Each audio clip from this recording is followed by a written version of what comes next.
私の父は時計屋さんでした。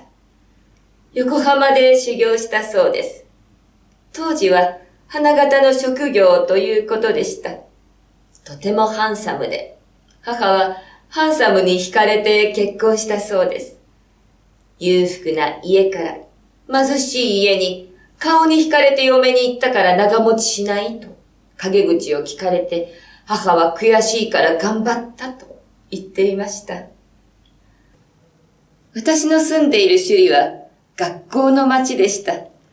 中学や師範学校のある学問の町で、袴姿のお兄さん、お姉さんがぞろぞろ歩いていました。時計屋の店にいると、ふみちゃんあれ歌ってなんて言われて、喜んで歌うおてんばで。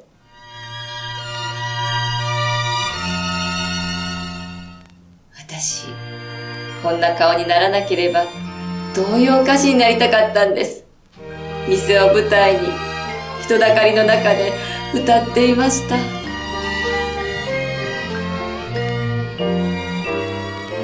遠藤の花の咲く頃は幼い時を思い出す。店にラジオや蓄音機があったので、人が寄ってたかるところだったんです。蓄音機でレコードを聴いて歌を覚えました。私の歌は人気があって、お姉さんやお兄さんがお菓子を持ってきてくれたりして可愛がってくれました。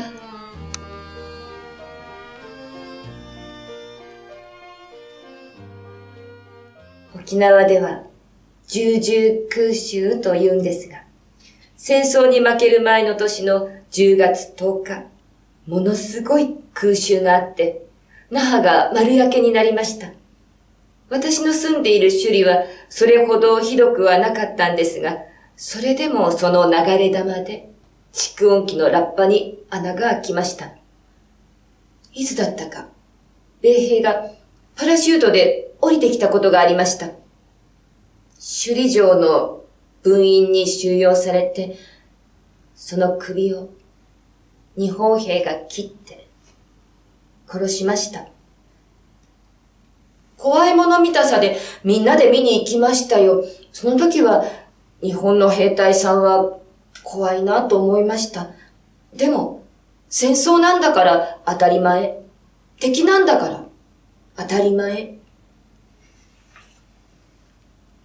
昭和20年、13歳の4月でした。内申で合格をして第一公女の入学許可が出ていました。第一公女はエリートの学校で、もう1年早く生まれていたら、私も姫百合として死んでいたかもしれません。私は結婚する前は宮城という名字だったんです。宮城文子という同姓同名の1年先輩が姫百合で亡くなっています。合格発表は3月の末でした。あさとにあった学校に友達と見に行きました。でももうすでに爆撃がひどくなってきていて、昼間危ないので懐中電灯を持って夜見に行きました。私は長女なんですが、長男の兄が召集されたのも同じ頃でした。兄は一中、これもいい学校で2年になったばかり、まだ14歳でした。当時は2年生以上は鉄血勤労隊としてみんな召集されたんです。小さい体に軍服を着てゲートルが余ってしまうので、短い足に何回も何回もぐるぐる巻きつけて。兄は通信兵として行ったんですが、どこの部隊かは教えてもらえませんでした。一度、休みがもらえたとうちに遊びに来て奇跡的に会えたんですが、帰るときは黒砂糖やいろいろとにかく家にあるだけ持たせて、部隊に帰ってから仲間と分け合って食べたそうです。せめて死ぬ前に一度うちのものを食べさせてやれたのがたった一つ心の救いです。軍からは戦死の知らせはなかったと思います。混乱していたからでしょうか。どこで死んだかもわからない。亡くなったのを知らない母はいつ帰ってくるか、いつ帰ってくるかと、機関兵のトラックが着くたびに見に行っては、今日も帰ってこなかったと。戦争が終わってから、兄の友人が知らせに来てくれました。井戸端に飯盒を洗いに行って爆撃に遭ってしまい、亡くなったそうです。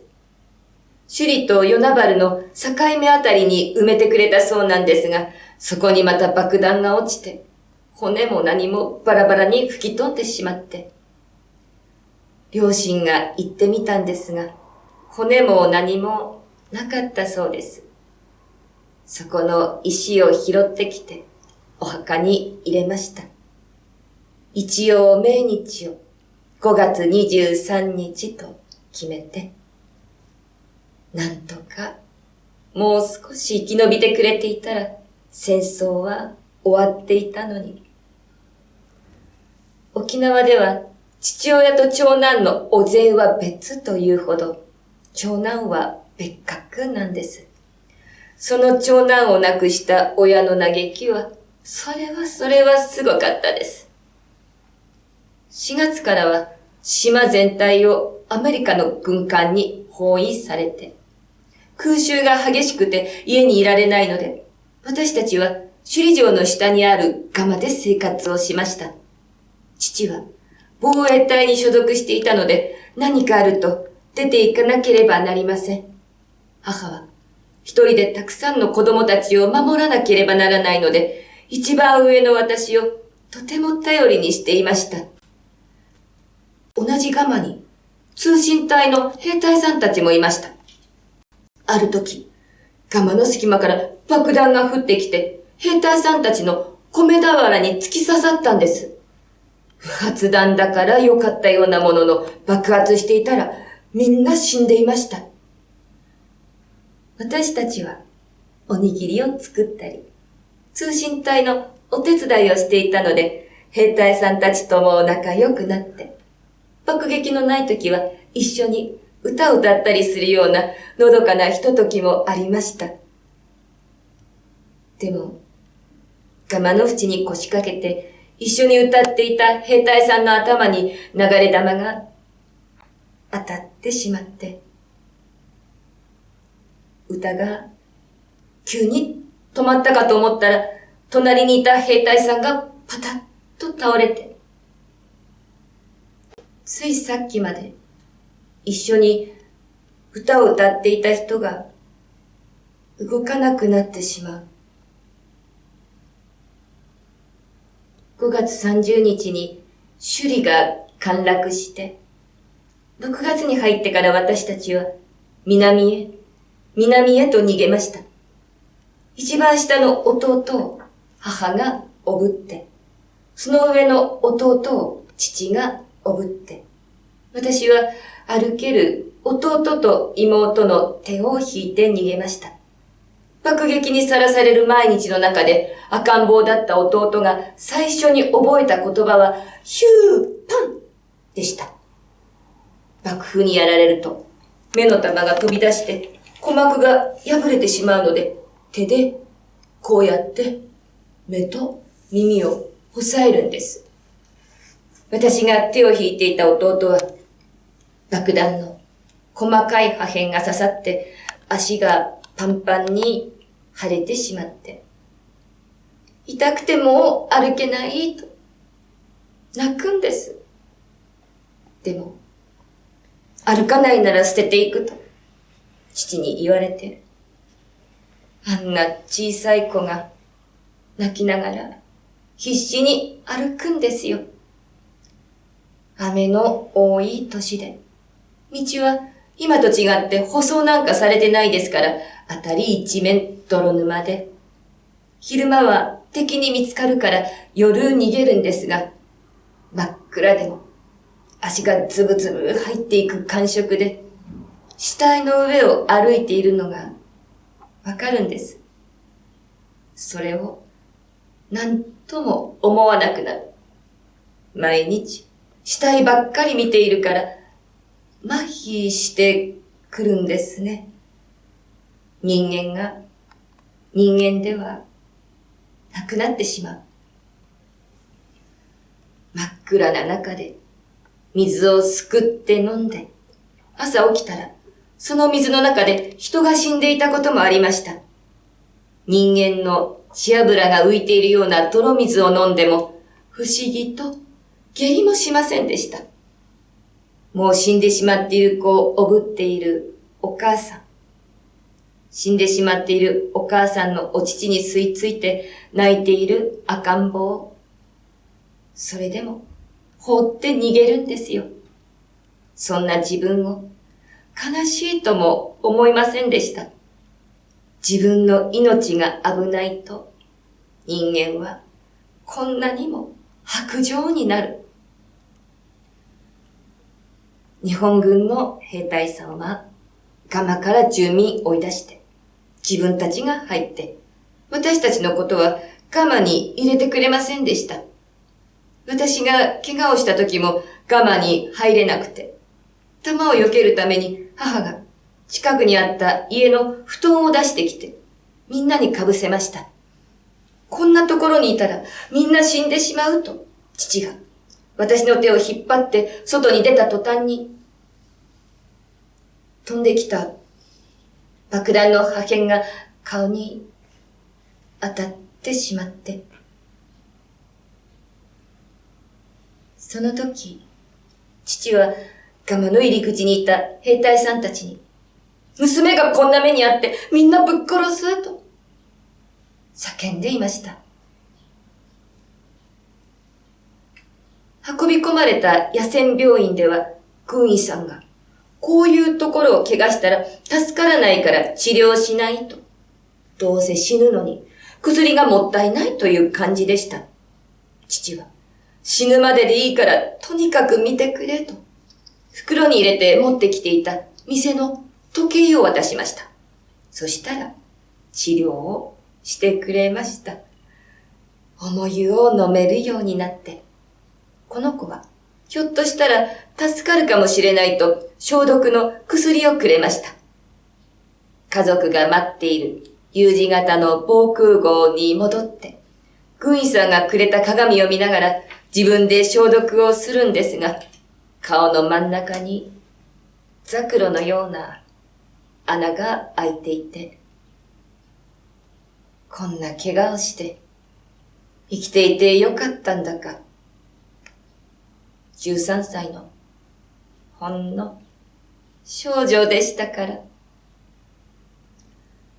6月でもう破傷風が流行るでしょう。消毒だけはしなさいと言われていたんですが、鏡を見るのが嫌で。でも消毒しないと死ぬし。だから、そうですね。生きているのが良かったのかどうなのか。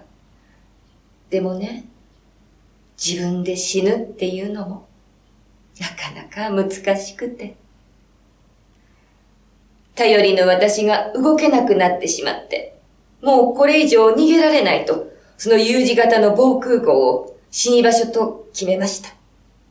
死に場所と決めているのに、親っていうのは子供を助けようとするんですかね。その防空壕に先に逃げた人たちが置いていったニンニクの黒糖漬けがあったんですよ。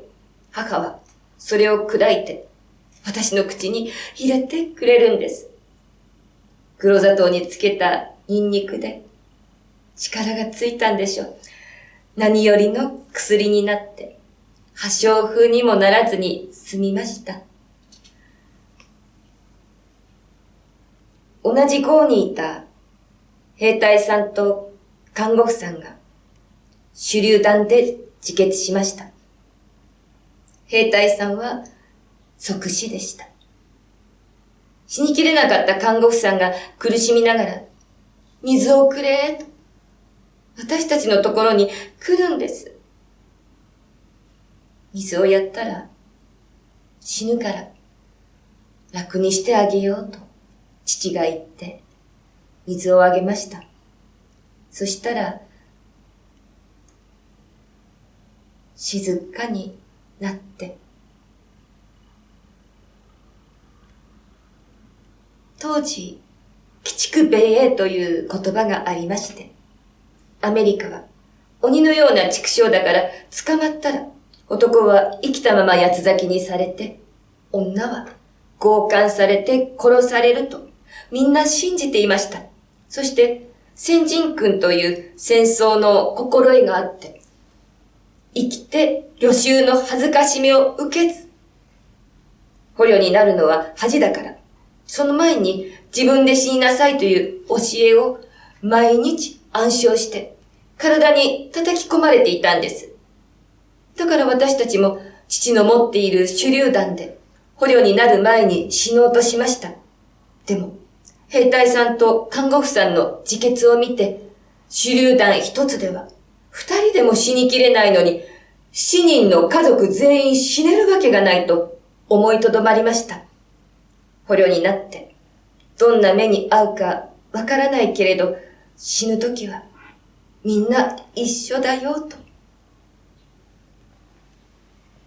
動けなくて、寝ている私には防空壕の穴から敵の足が見えました。米兵が銃を構えて入ってきたときは本当に怖かった。すぐ下の妹は奥へ逃げ込んでしまいました。安子！一人で死ぬか！死ぬときはみんな一緒なんだから出てこいと父に言われて出てきました。母は手真似で、殺せー！殺せー！と、米兵がノーと銃を下に置いて、私たちは一人ずつ外に出ました。私は動けないので担架で運ばれました。ずっと防空壕の暗がりの生活でしたから、外に出た時の眩しさは今でも忘れられません。でも、どうやって殺されるんだろうと、そればかり考えていました。ちょうど戦車がやってきて、あれで引き殺されるのかなと思いました。でも、米兵は優しくて、何が何だかわからないまま、捕虜をかけたトラックで収容所に運ばれたんですが、米軍の車だし、捕虜で中が見えないからでしょ。トラックの荷台にいる私たちを友軍が撃ってくるんです。私たちはアメリカではなくて日本兵に殺されるのかもしれないと思いました。収容所に着いたら、殺されないで生きている人たちがたくさんいて、びっくりしました。捕虜になったら、アメリカに虐殺されるという話は、一体何だったんでしょうか。私たちは、国に騙されたこと、一生懸命信じていたんです。捕虜になる前に自分で死ねという教えを信じて、たくさんの人が死んでいきました。捕虜になっても、殺されなくて済むんだということが分かって、やっと安心することができました。焼け残った民家が仮設の病院でした。手術で皮膚にくっついてしまった歯茎を剥がすんです。父は育児がなくて見ていられなくて、代わりに来てくれた知り合いのおじさんが手術後抱っこしてベッドに運んでくれたりしました。そのおじさんの息子とゆくゆく私は結婚することになるんですが、まあ、手術も無事済んで、見るも無残な傷跡に絆創膏を貼って、家族のところへ帰ったんですが、喧嘩した時妹にしべえと言われて、しべえっていうのは内縄口、沖縄の言葉で、三つ口のことなんです。私は、ガーッと怒って、わーっと泣いて、父も泣きながら、これからは、毎日そうやって言われながら生きていかなくちゃならないんだぞって。二人で抱き合って泣きました。悔しくて、悔しくて、あんなに泣いたのは、後にも先にも初めてです。死のうと思ったことも、一度や二度ではありません。私よりもっとひどい怪我をした二つか三つ年上のお姉さんはトラックに飛び込んで死んでしまいました。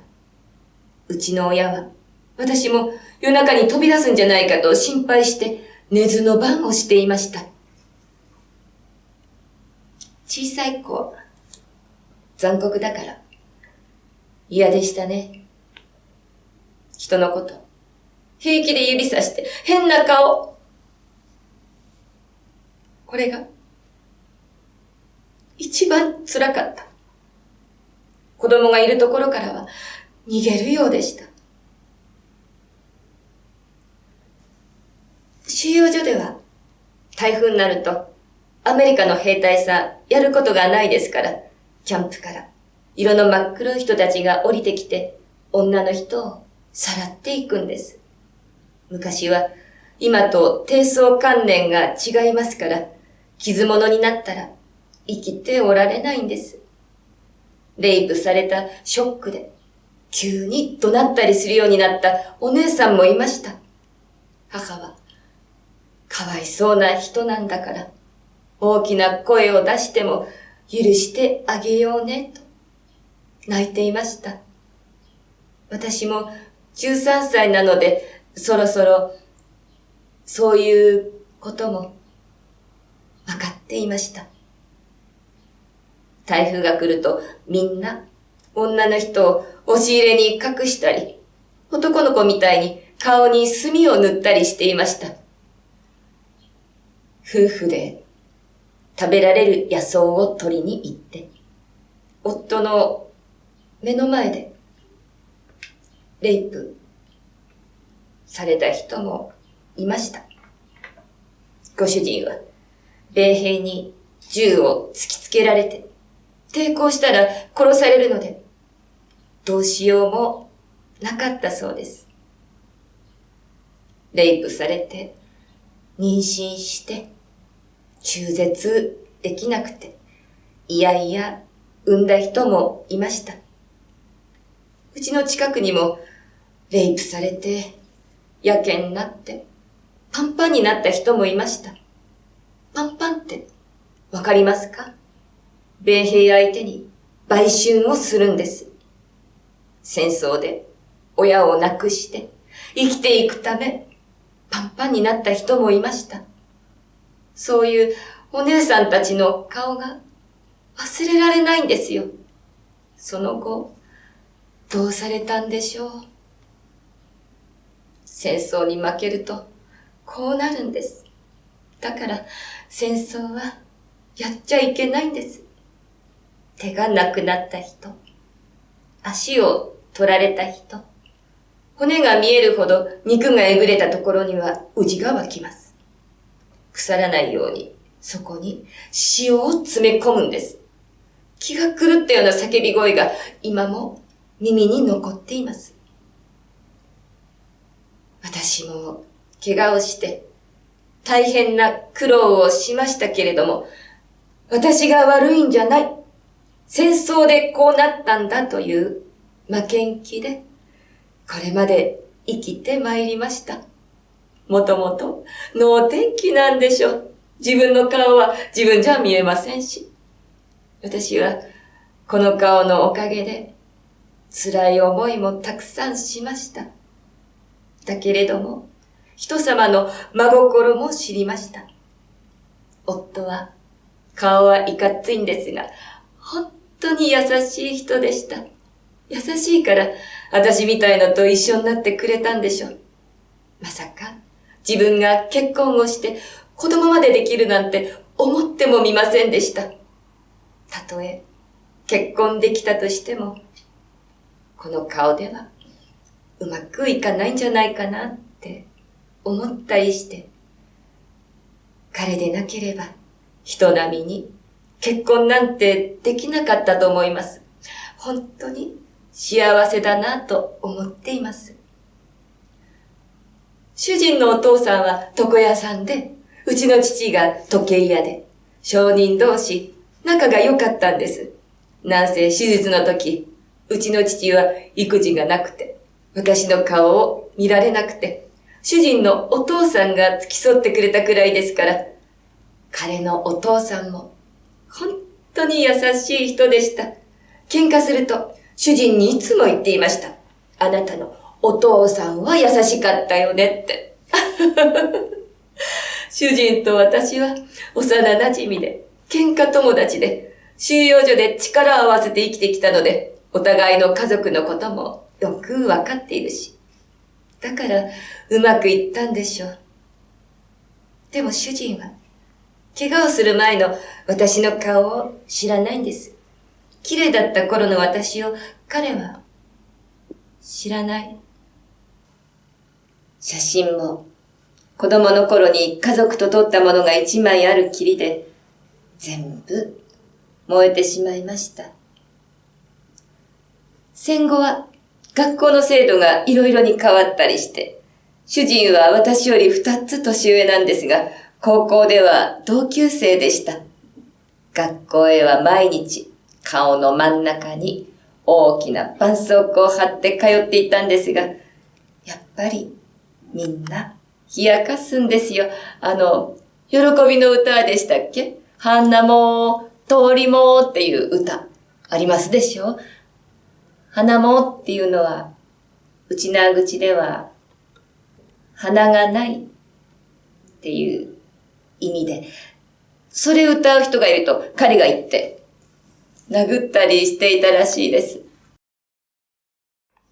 高校出てからは母が、お前は結婚できないだろうから、一人で生きていかなければならない。手に職をつけなさいと、洋裁学校に行かされました。ちょうどその頃、沖縄で最初の国税調査がありまして、職員の募集があったんです。友達が受けに行くというので、一緒に受けたら私も受かりまして、国税調査の統計を取る統計局というところで働き始めました。そこが費用を出してくれて、琉球大学にあるイングリッシュコースに通わせてくれまして、夕方の5時まで統計局でお勤めをして、夜は英語の勉強に通いました。英語の次はタイピスト学院に行ってタイプを習いました。英語とタイプができるというのもあったかもしれませんが、でも、同情でしょ。親切なアメリカのおばあちゃんが不憫に思って私を外人商社に引き抜いてくださって、外人さんっていうのは気に入るととことん気に入るんです。自分の子供のように可愛がってくれて、小遣いはくれる。欲しいものは買ってくれる。顔の手術も随分面倒を見てくれました。ベトナム戦に行くアメリカの軍医さんで腕利きのお医者様にお願いをして、下唇の肉を移植してもらいました。その先生でなければできないくらい難しい手術で新聞に出たりもしました。整形手術というのは流行り出していた頃なんですけれども、形を変えるならともかく、ないものを作るというのはとても難しくて、少しでも綺麗になるかと東京に出てきて、新橋の獣人病院でも手術をしました。ちょうどその頃、主人も東京の大学を出て働いていたので、迎えに来てと手紙を出したんです。東京なんて何もわからないし、心細いじゃないですか。そしたらなんと、待ち合わせの場所に、私の友達が気を利かして、自分のフィアンセを汚してくれていたんですね。私ったら、主人が来てくれることになってるのに、その人についていっちゃったんですよ。ちょっと、ぽっとしたところがあるものですから、主人には、もう本当に怒られました。この、ドジなすれ違いが、10年ぶりの彼との再会でした。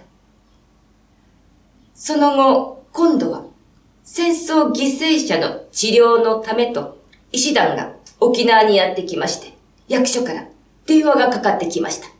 それで見てもらったら、もう少し良くなると言われて、勤めていた外人商社にお休みをいただいて、また東京に出てきて、今度は東京医大に入院をしました。腕や耳から肉を取ったりつけたりするので、何度も手術しますから。結局、10ヶ月くらい入院したんですけれども、その間、ずっと国が面倒を見てくれました。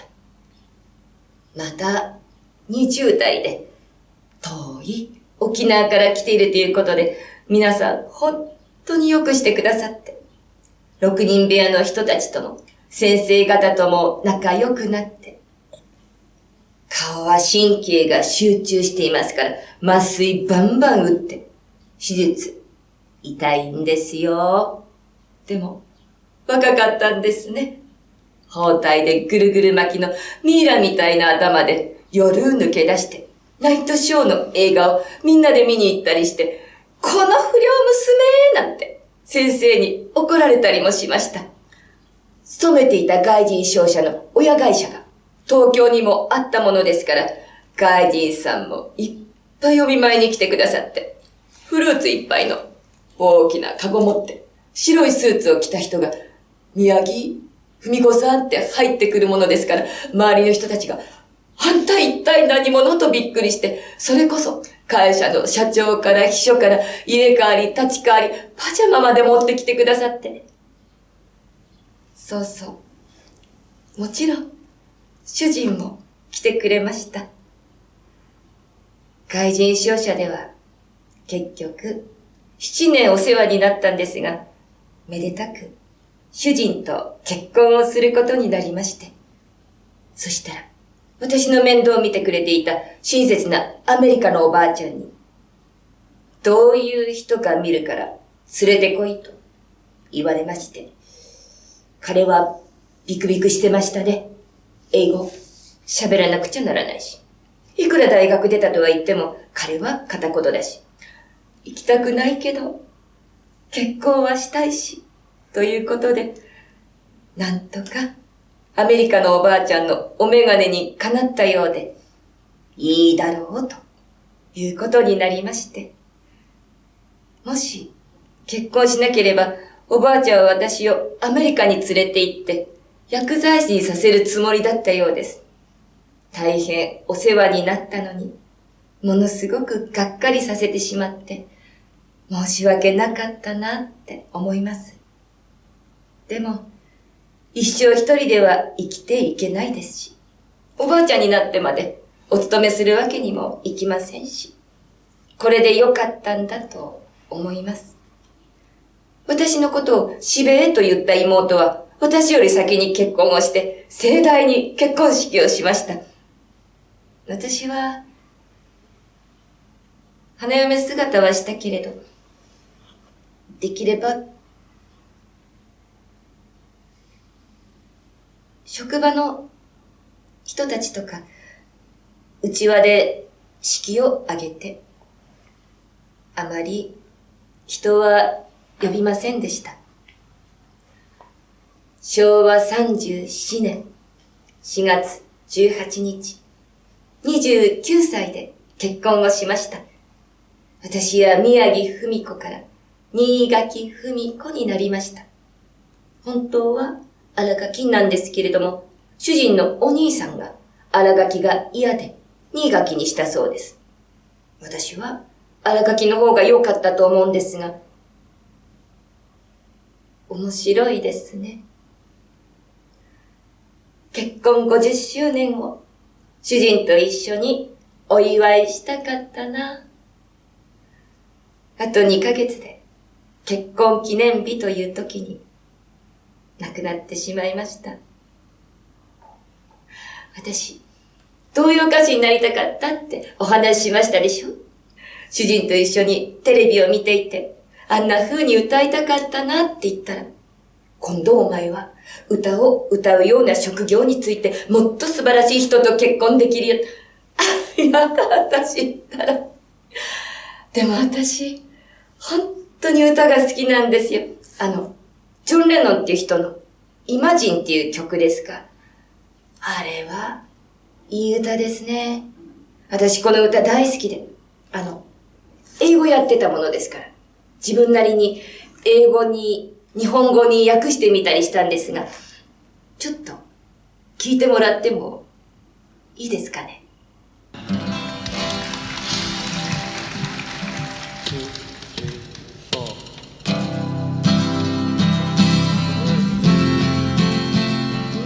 かなり意訳してるんですけれども、それではちょっと聞いてください。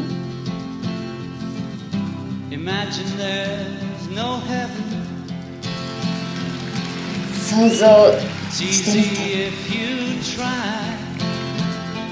空の上には天国なんてない。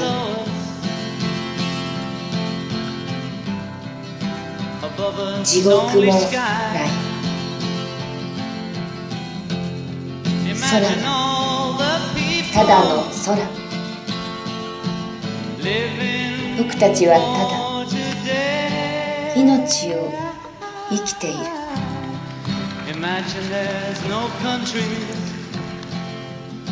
想像してみて。僕たちは殺し合うために生まれてきたんじゃない。国境も宗教も人が作ったもの。ただ平和に生きたいだけ。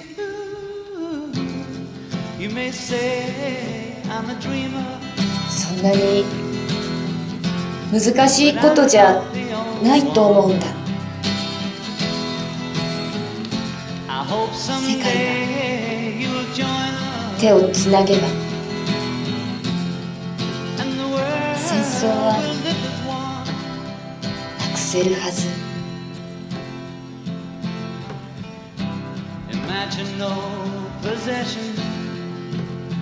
想像してみて。金と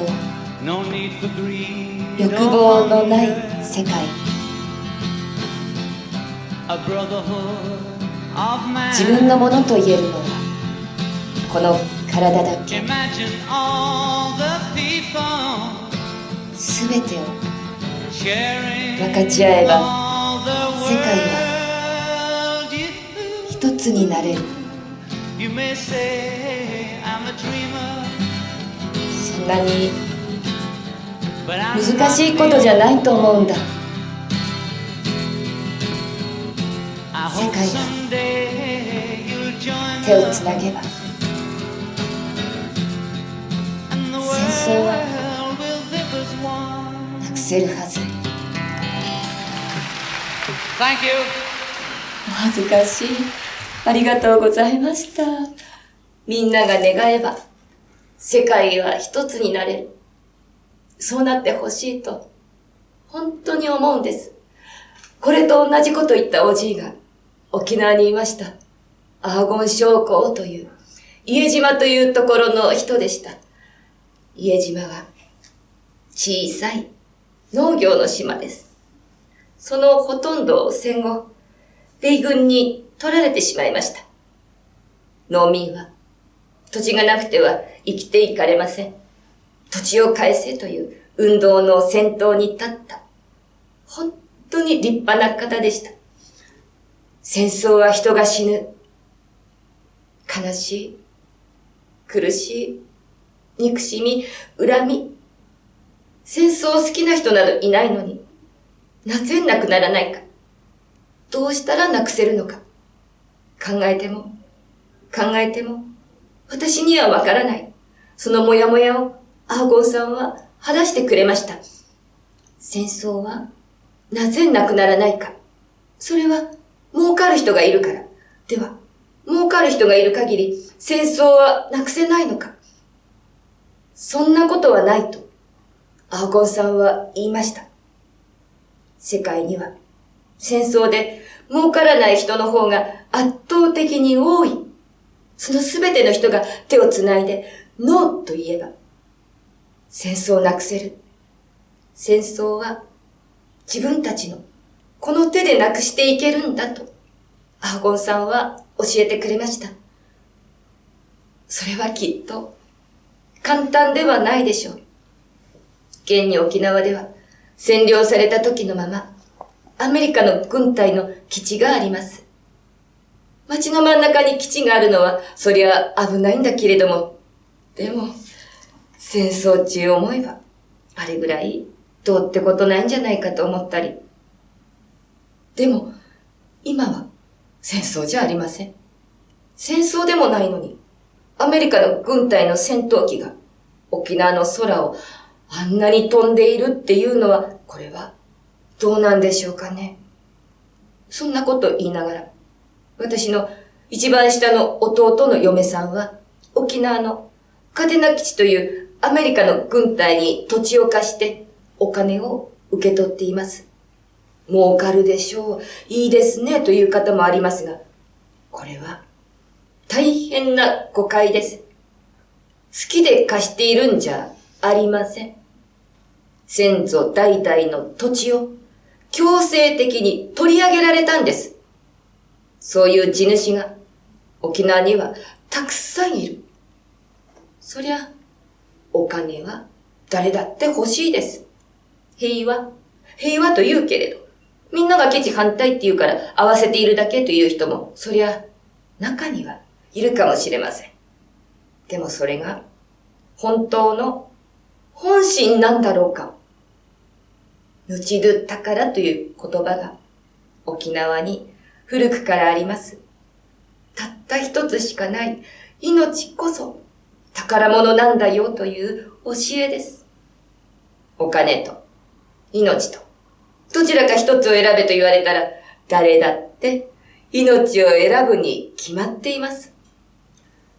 沖縄を本来あるべき姿にちゃんとできたとき、沖縄が本当に沖縄のものになったとき、この国はもうちょっとちゃんとした国になっているんじゃないでしょうか。国って何なんでしょうかね。戦争で死んでいった兵隊さんたちも、沖縄の人たちも、お国のため、そう信じて死んでいきました。だから、本望だったんじゃないかと思うんです。でも、本望だったんじゃないかと思うなんて、私は間違ってるんでないか、そうも思うんです。でもみんな本当にお国のため、そう信じて死んでいきました。私にはそれを本望だったんじゃないかと思う心がまだ残っています。叩き込まれた先人君は、今でも私を縛っている。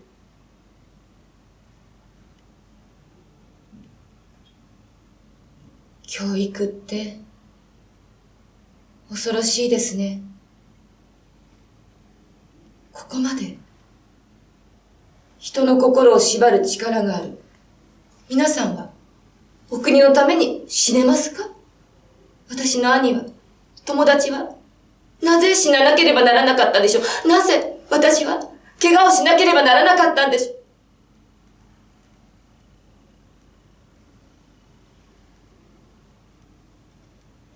たくさんの出会いに恵まれて、本当に私は幸せでした。心から感謝しています。でも、こんなはずじゃなかったんじゃないかと思ってしまうことを止められないんです。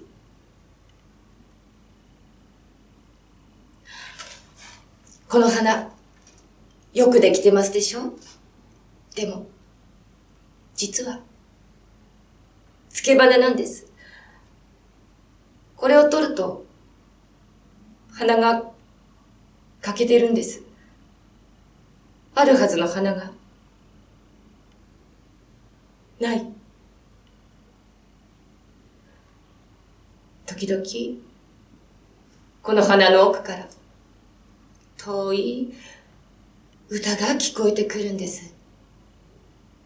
買ってくるぞと勇ましく、誓って国を出たからにゃ、手から立てずにシナリオが。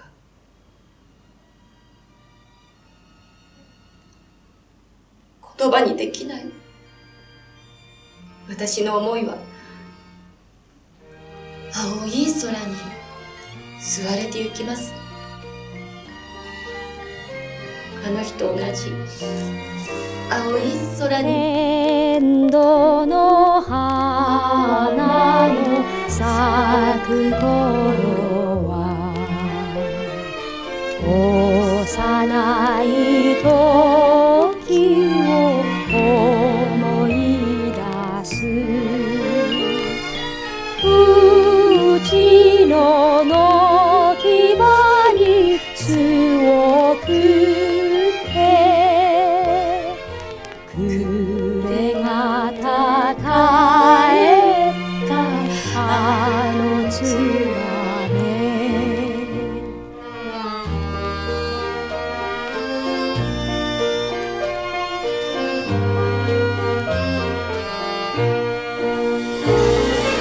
年度の花の咲く頃は冷たい風が吹きました。妹を振ってくれまたに、いちごを取りに行った山。